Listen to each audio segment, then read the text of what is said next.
Now let me write down what we are going to verify as a claim. Given this n0 and the sequence of vectors v0, v1, v2, all the way through vn0, noting that vn0 plus 1 is 0.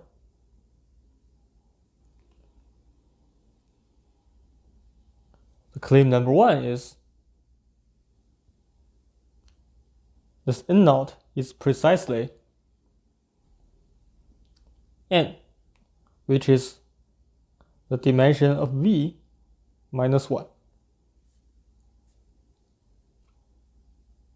And v is spanned by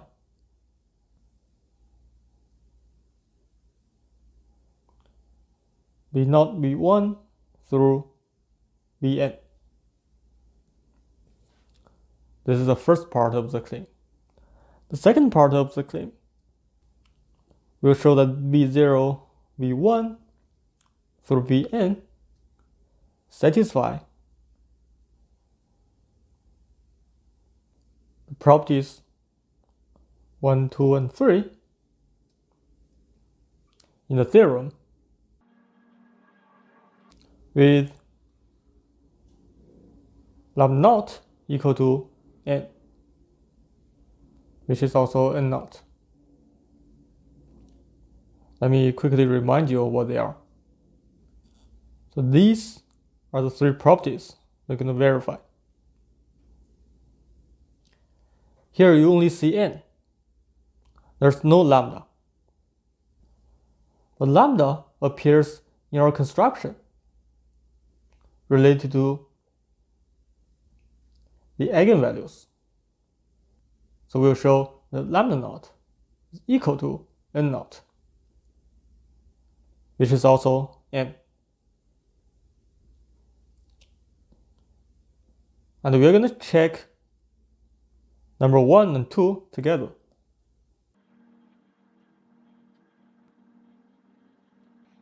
First, let's see what we already have based on our construction.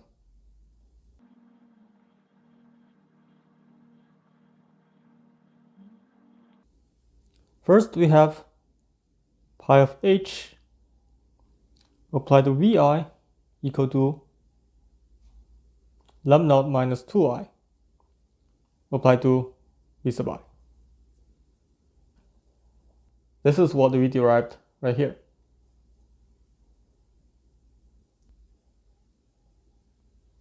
And second,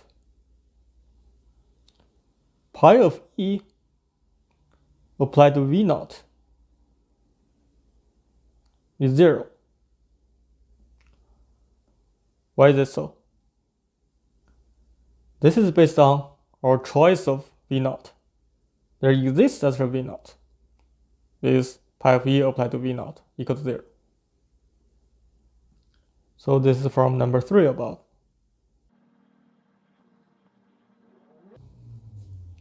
And thirdly, pi of f applied to vi is equal to vi plus 1. This is because of our definition of v sub I. V sub I is defined to be pi of f raised to power I applied to v naught. So this is by definition of v sub I above. This is what we just obtained.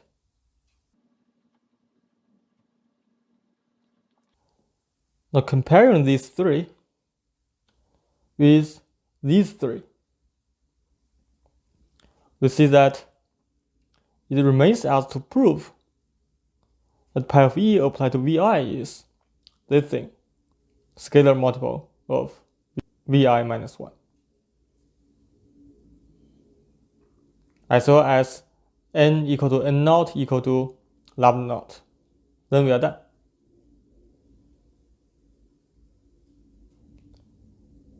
We are left to show that v of e applied to v sub I is equal to this scalar multiple of vi minus 1, as well as n equal to n naught equal to lambda naught.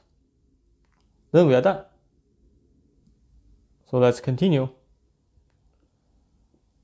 We will show that pi of e applied to vi is equal to lambda times lambda naught minus I plus 1. Scalar multiple is vi minus 1. And the convention here is v minus 1 is equal to 0. We'll prove this by induction on I. When I is 0, this is trivial. Because we already have pi of e applied to v0 is 0.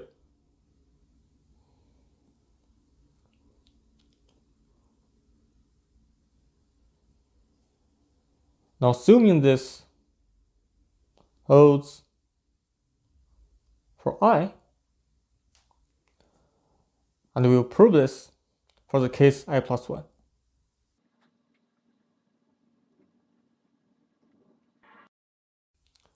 So now let's check this.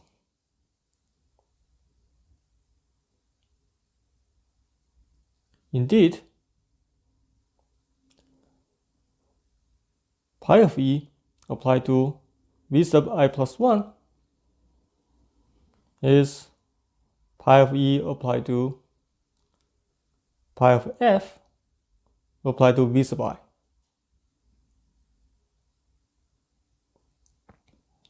By definition, this is how we defined v sub i's.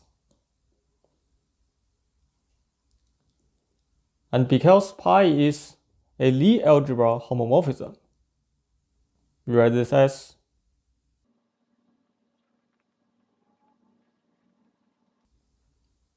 applied to vi.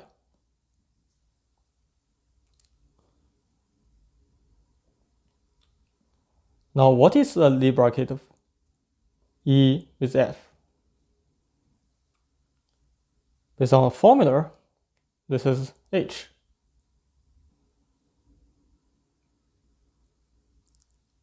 So this is pi of h applied to v sub I plus pi of f, pi of e applied to v sub I. Now the first part, what is pi of h applied to vi? Pi of h applied to vi is lambda naught minus 2i applied to vi. So this is vi is an eigenvector with eigenvalue lambda naught minus 2i. We also summarize that over here. So this is number 1 above. So this part is equal to lambda naught minus 2i times v sub I. What about the second part? This part is induction hypothesis.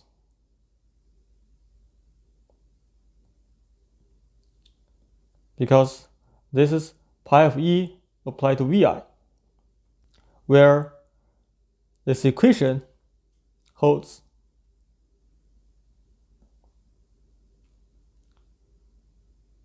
Copy pi of f down here and plug in the formula above. Now, what is pi of f applied to v sub I minus 1? That is our number 3.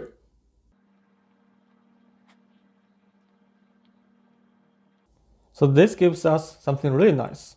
2 scalar multiples of v sub I.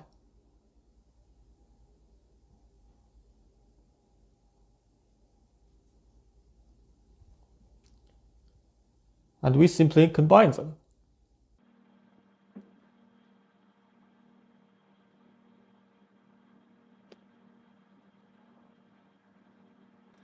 Simplifying this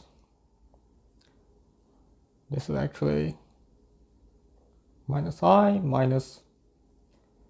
I squared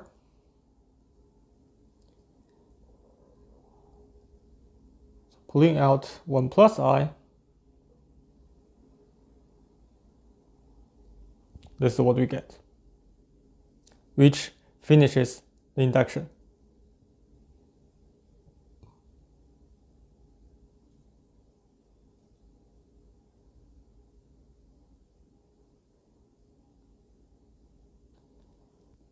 So far, we have verified the properties 1, 2, and 3 in the statement of the theorem with n replaced by lambda naught.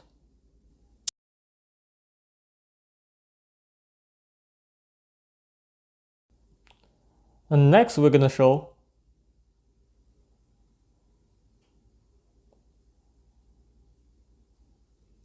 the lambda naught is same as n naught, and n naught is same as n.